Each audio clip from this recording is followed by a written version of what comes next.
seems like everyone is here today. It's good to know because we'll have a group activity later. But now, let's have a game.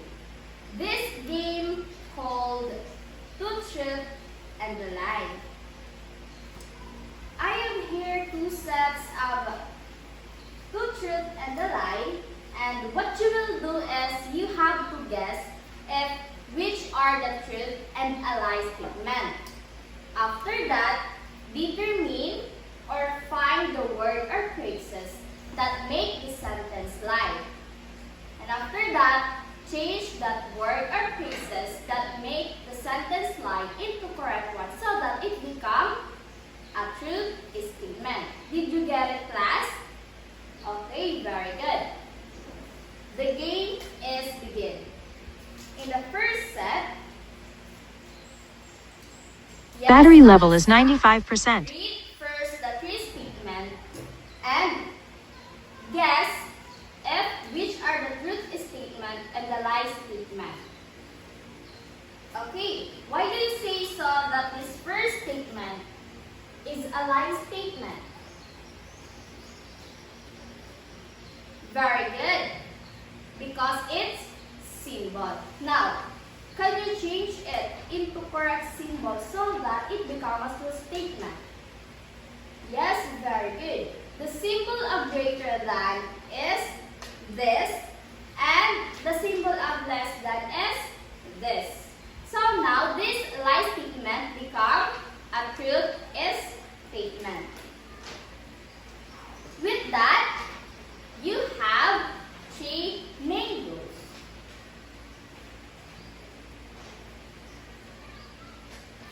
Now, let's proceed to the second sets of two truth and a lie statement.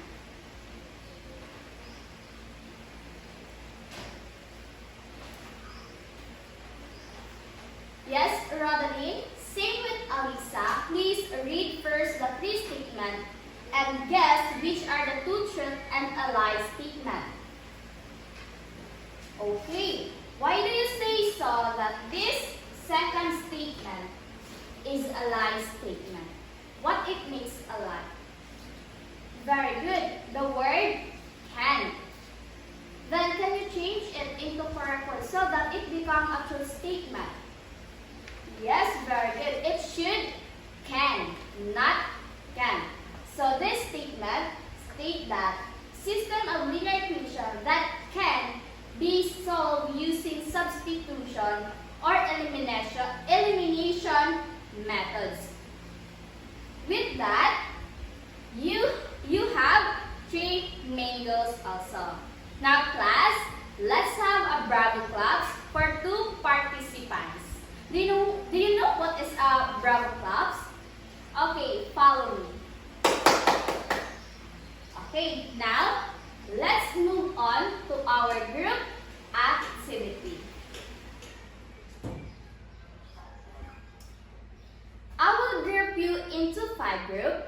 The first group will be at the left side, first row and second row. And group 2 will be at the third row and fourth row in the same side.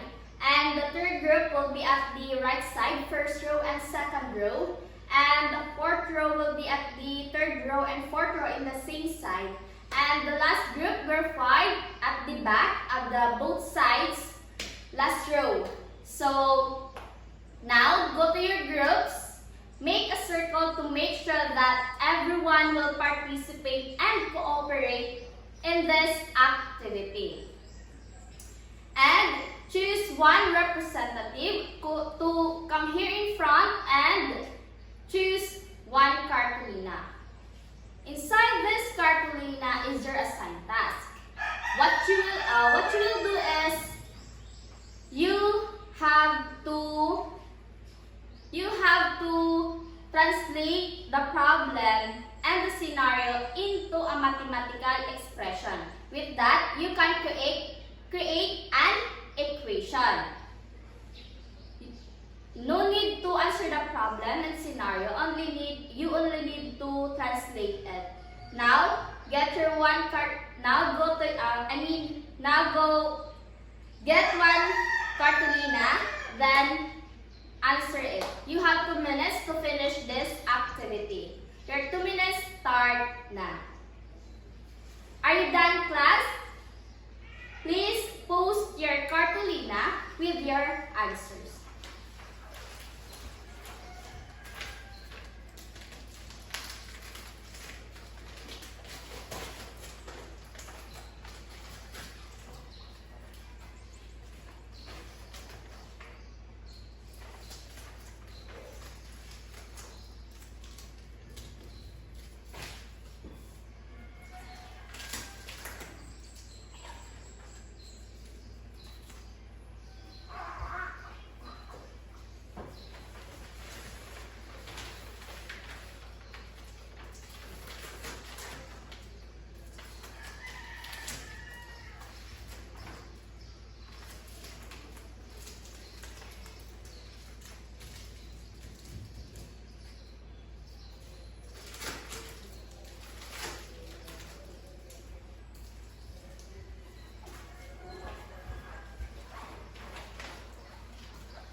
Did everyone participate in this activity or only one answer this activity?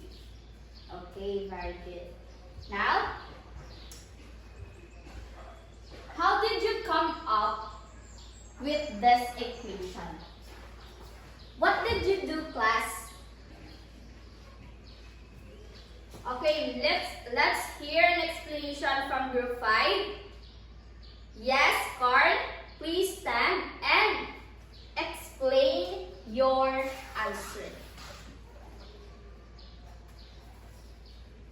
Okay, very good. Based on explanation of Carl, I can say that everyone or each group got correct answers.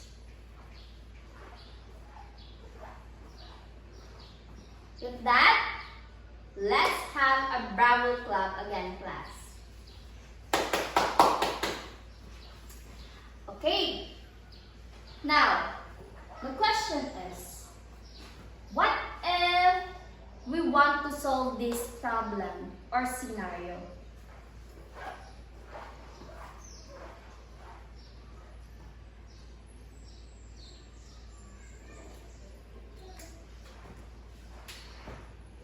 Okay, please read, Elmer, the problem first. Okay, very good. The sum of the two numbers is 31 and their difference is 9. Find the numbers. Now, please read the scenario, Rodaline. Okay, very good. Lani wants to buy candies and the cake for her and her sister. Each candy costs 3.50 pesos and the cake costs 230.50 pesos. How many candies did she buy if she only had 500 pesos to spend? Now, the question is, how we will solve this problem and equation? Okay. In order for you to understand well, here are the steps to be used and follow in solving word problem. There are 6 steps that you need to follow in solving word problem. But before we proceed that, here is our objective. At the end of discussion, you are expected to solve problem involving equation and inequality in one variable. And here are the steps to be used and followed in solving word problem. So the first step, read and understand the problem.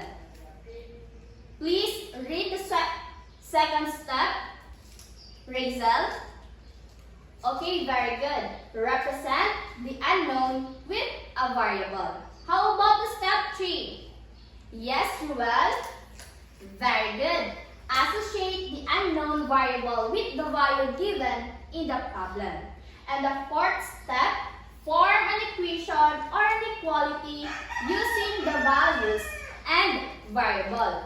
And the fifth step, yes, Alisa, solve the equation or inequality using algebraic methods. And lastly, of course, prove and check your answer. Always prove and check your answer. Now, let's have an example. Let's go back to the problem and scenario earlier. Applying the first step,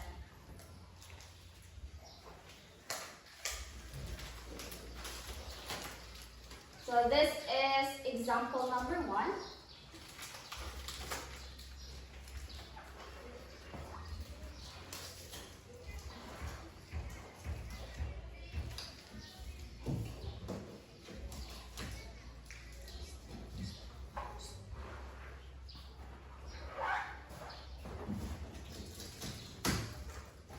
Applying the first step in problem. So this is our example 1 problem. So again, class, what is the first step in solving word problem? Very good. Read and understand the problem. Now, Elmer, I want you to apply the first step in the problem. Okay, very good. The sum of the two numbers is 31 and their difference is 9. Find the numbers. So what is being asked here? Very good. Find the numbers. So step 1, read and understand the problem. So understand, not only read, understand. So in the problem, it says there that the sum of two numbers is 31, meaning there are two numbers that if we add, the sum is 31. And it says there that their difference is 9. So meaning we need to, very good, subtract the two numbers. But the problem is we don't know what are the two numbers is. So that's what we need to find. Applying the second step,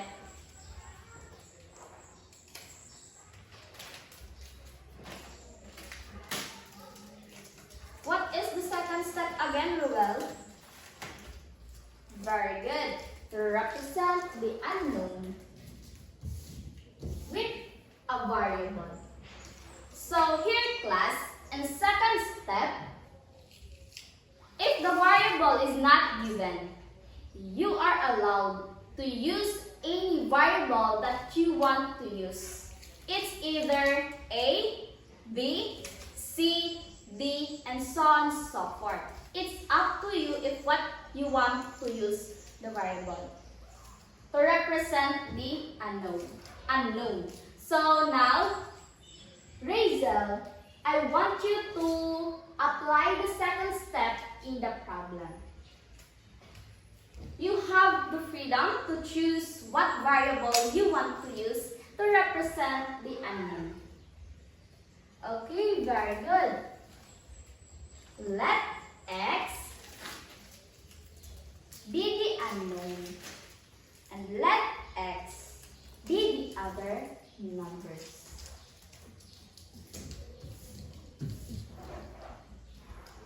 Let x be one of the numbers. So, meaning the unknown represent by x, right? I mean x represent the unknown and it represent the one of the numbers. So, Rizal choose x as our variables. Okay? And since we have one of the numbers, we need to find the other numbers. Applying the third step. The third step is associate the unknown with the value given in the problem. Now class, what do you mean by associate? It's like combination of variable and values, right? Meaning, associate, combine the variable and values so that you can create another equation, right? And with that, we have 31 minus x be the other number.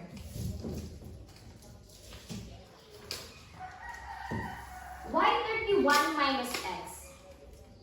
Our values given the problem are 31 and 9, right? 31 and 9. So, why I choose 31? 31 minus x rather. It's because 31 is the sum of the two numbers. And it is state there in the second step that let x be one of the numbers. So, like for example, we have 10 plus 10 is equal 20, right? If we subtract 20 to the one of the numbers, so the answer is 10.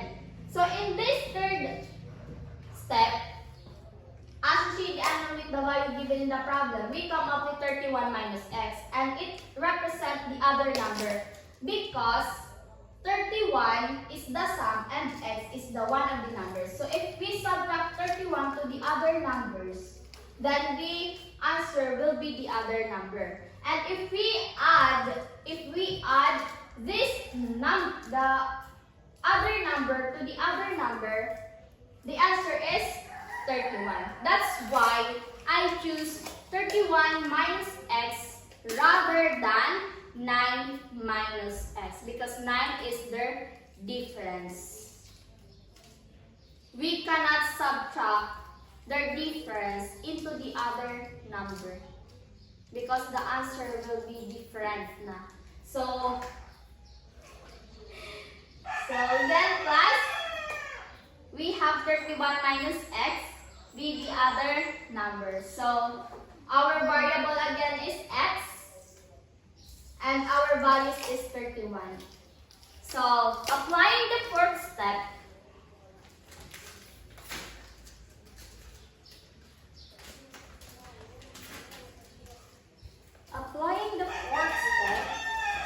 please read again. Roel, form an equation or inequality using the values and the variables. So with this, we can create an equation. So how do you create an equation? Using the values and variables.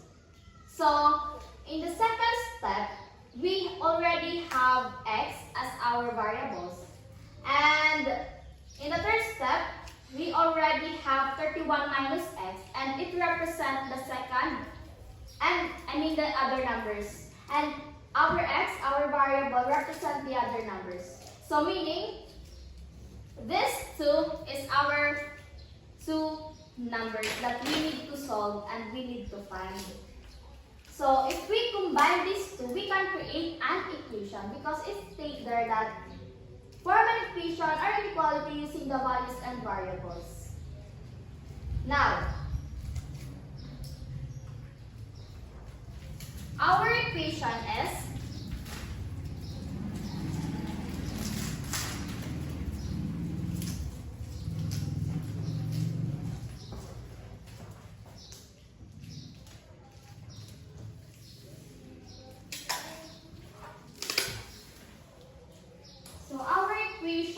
here is x minus the quantity of 31 minus x is equal to 9.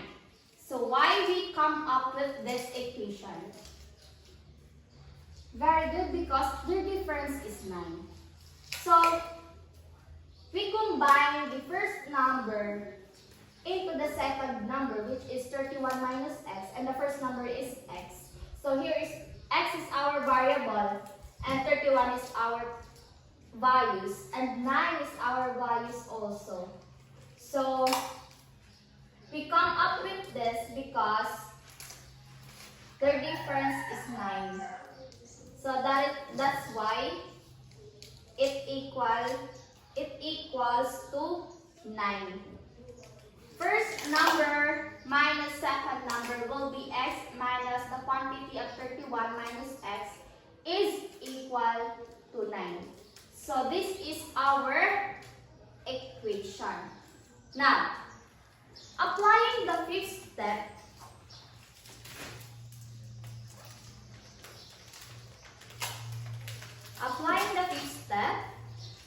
yes, Mariel, what is the fifth step again? Solve equation or inequality using algebraic methods. So now, this is where we can solve the problem. So how we will solve the problem? Of course, using the equation. So our equation is x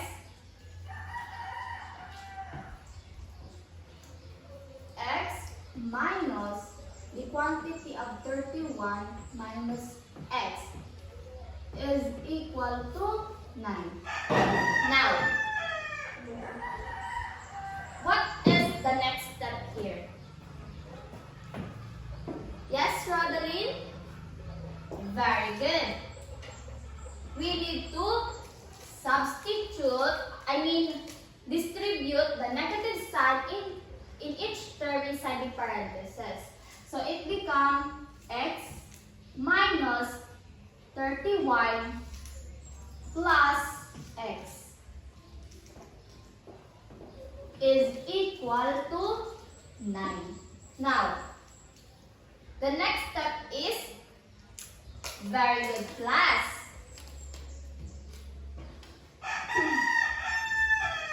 Combine like terms. X plus x, we have 2x minus 31, copy this, equal to 9. Now, in this next step is, as you can see here, we have 2x minus 31 is equal to 9. So what you will do is, you need to move the constant to the right side of an equation. But remember, if you move the constant into the right side of an equation, always change the sign of that constant. Like for example here, negative 31. If we move negative 31 to the right side, it will become 2x is equal to 9, negative 31. So if we move, it becomes very good. positive 31. Now,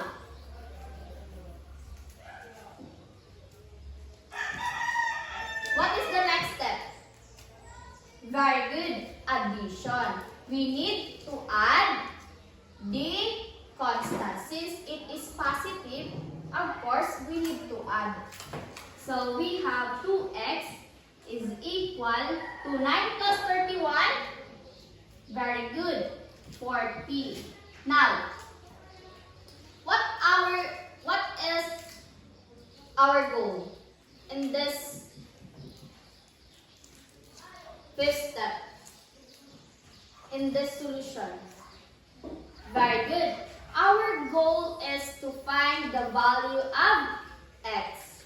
So, what you will do is, very good, divide both sides. Divide both sides by, very good, 2. Why 2? Of course, it's 2 so that we can cancel out 2. So the remaining is x. X is equal to 40 divided by 2 is, very good again class, it's 20. Now, we solve the value of x. Therefore, x is equal to 20. Since x is equal to 20, therefore, this is the one of the number. Now, we have the value of x. Can we solve the second number? Very good. The second number we have here. In the second number, we have 31 minus x, right?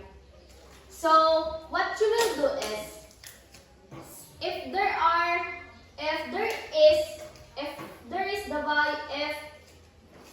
the value of x, you solve the value of x, then what you will do is substitute the value of x. So, we have 31 minus the value of x is, very good, 20. Now, what you will do is subtract since it is minus. So, 31 minus 20 is, very good, it's 11. Now, since 31 minus x represent the other number, therefore, the other number is 11. Now, it is stated in the problem that the sum of two numbers is 31. Now, we have the first number and we have the second number. Now, let's try if these values of the variable is true for the sum of the two numbers. So, 20 plus 11 is, very good, 31. Now, the value of x satisfies the sum of the two numbers. Now, let's try for the difference. The difference of the two numbers is 9. So, 20 minus 11 is equal to, very good, 9. Therefore, the value of x satisfies for both sum and difference of the two numbers. But applying the sixth step, we need to what? Of course, you need to go back to the original equation to check your answer if it is true. In the sixth step,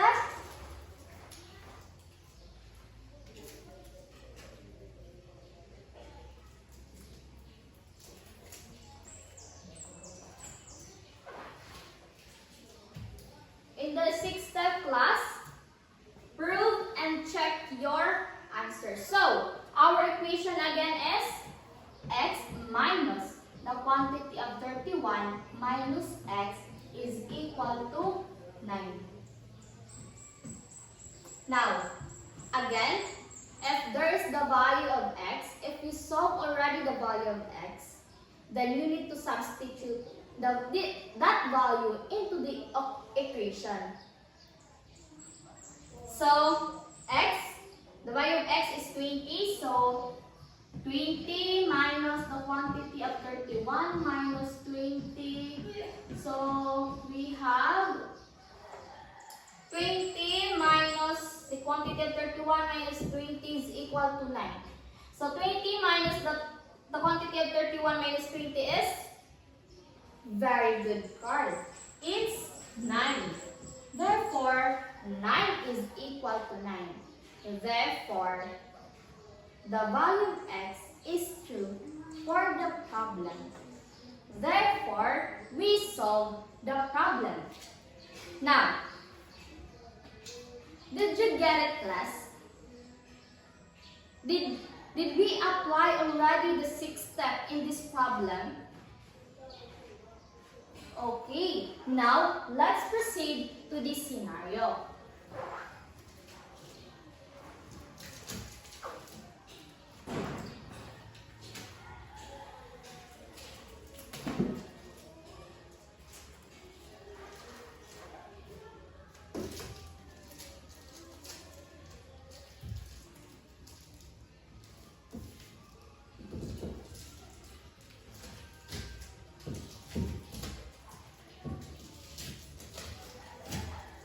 Apply the first step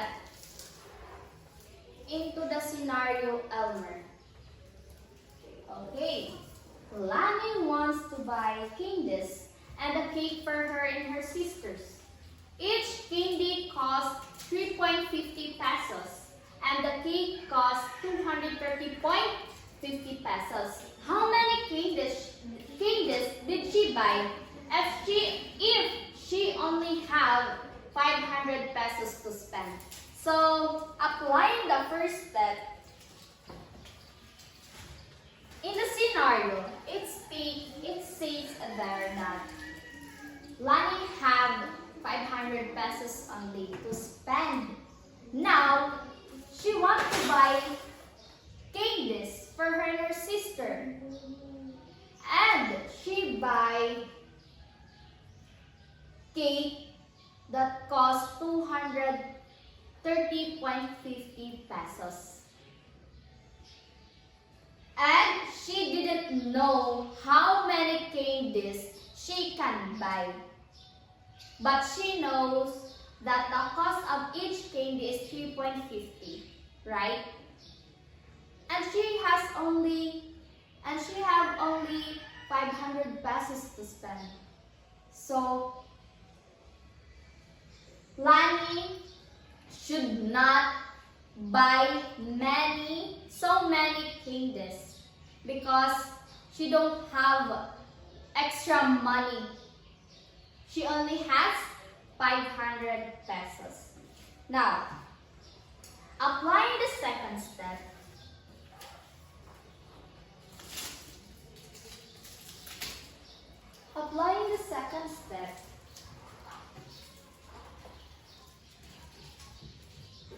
what is the second step again, class? Represent the unknown with a variable. So, again, the variable is not given. So, you are allowed to choose any variable you want. Okay, Maria, can you give me a variable to represent the unknown? Okay, x again. Let x be the number of candies.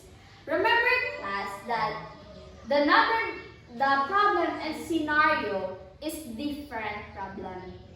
So, we are allowed to use same variables here. Unless this is the same problem earlier. But no, this is a scenario. Lani's scenario. So, Maria represents x as our variable and it represents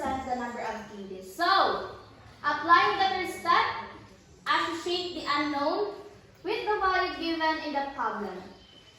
Same process, same step earlier that we can apply here in example number 2. So, applying the third step. Yes, Carl? Very good.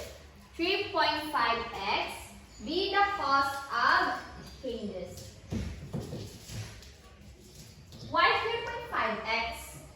It's because 3.5 is the cost of changes times the number. X represents the number of changes. So if we multiply this, Lani can determine how many changes she can buy. So it's stated that the 3.5x be the total cost of changes. Now, applying the fourth step, form an equation or inequality using the values and variable. In the second step, again, we have x, and the third step, we have 3.5x. Now, our value given the problem are 3.50 cost of candy and 230.50 pesos. And Lani have only 500 pesos to spend. So meaning less than or equal to 500. So form an equation. Apply fourth step. Carl? Okay, very good. We have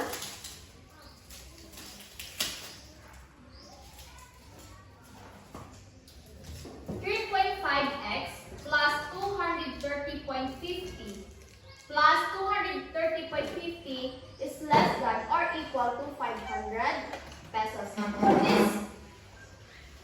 This equation is given, right? And the x is the unknown. The variable that you choose, that Mariel choose x as our variable. So, we come up with this equation, 3.5x plus 3.5 times the number plus 230.50 is less than or equal to 500 pesos. Now, apply the fifth step.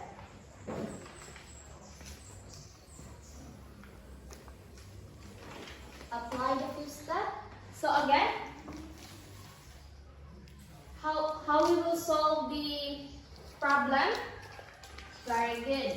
Go back to use the equation. So we have 3.5 or 3.50 times the number plus 230.50 is less than or equal to 500.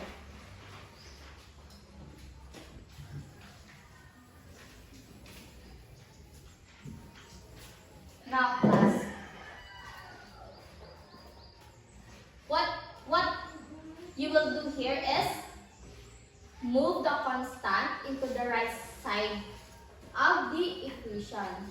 Again class, if you move the constant into the right side of an equation, always change the variable. Since it is positive, it will become negative.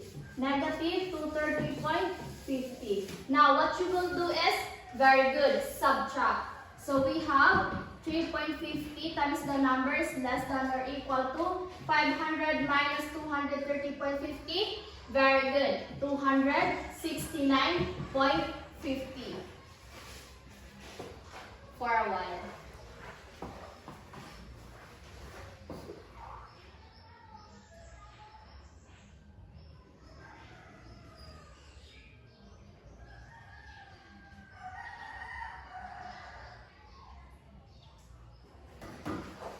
Now, our goal is to find the value of x, right? So again, if you need to find the value of x and this is the equation, then you need to, very good, divide both sides by By 1. Very good. By 3.50.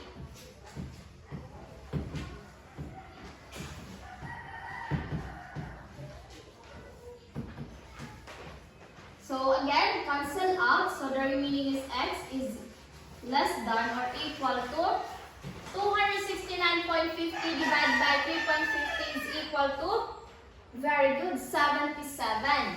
So our value of x is 77. Therefore, there are 77 pieces of candies Lani can buy. Now, applying the sixth step, prove and check the answer.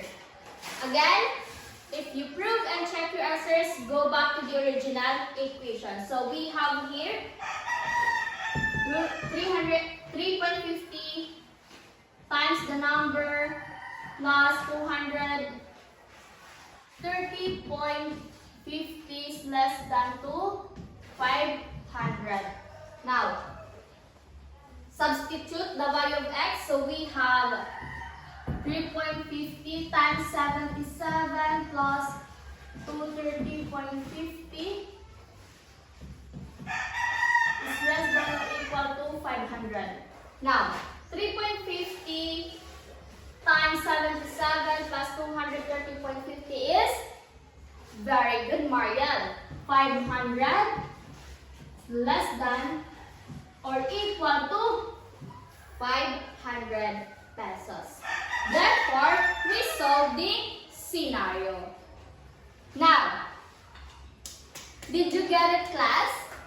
Did you understand the steps in solving word problem? Okay, very good. With that, let's have an activity. A group activity. I will group you into two. So group 1 will be in the right side, and group 2 will be at the left side. So again, make a circle to make sure that everyone will participate and cooperate with this group activity because it is a group, not individual. Again, choose one representative to come here in front and choose one cartolina. You have 3 minutes to finish your activity. Your 3 minutes start now. Are you done, class? Okay, post your answer. Post your cartolina with your answers.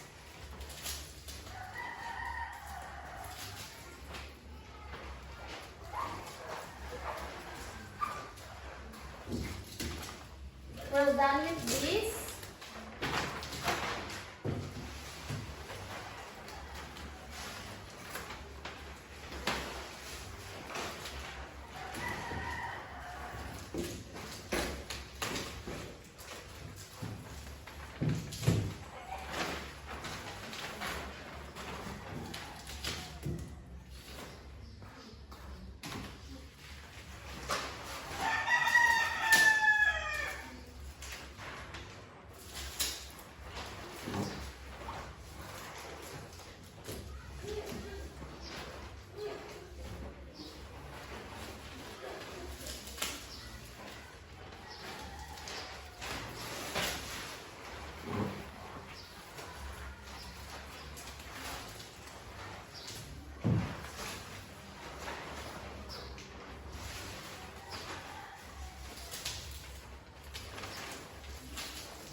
Group 1, can you explain your answer?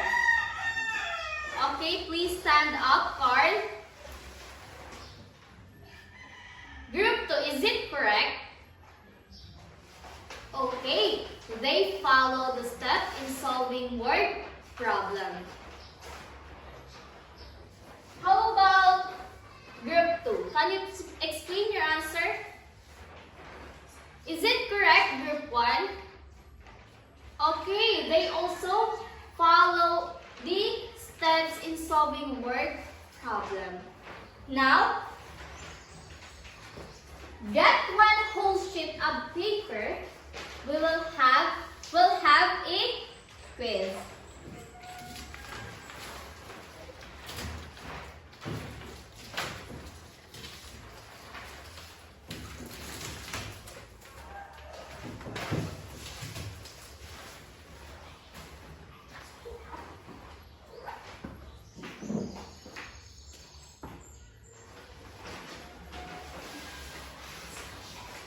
Directions: solve the following equation and inequality in one variable.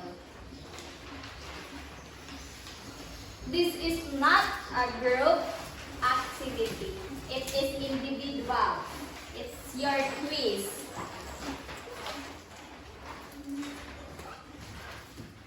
Do not cheat with your classmates.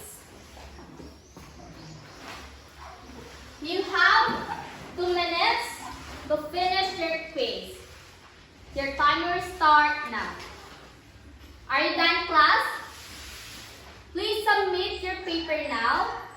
In the count of 5, 4, 3, 2, and 1. Link papers will not be accepted. Now go back to your proper seat and arrange your chair and make yourself comfortable. Now, to end my discussion, here is your assignment. Please read Elisa. Make a word problem involving equation and inequality in one variable and solve it following the steps in solving word problem. Submit this on next Monday. That's all for today, class. Have a good lunch.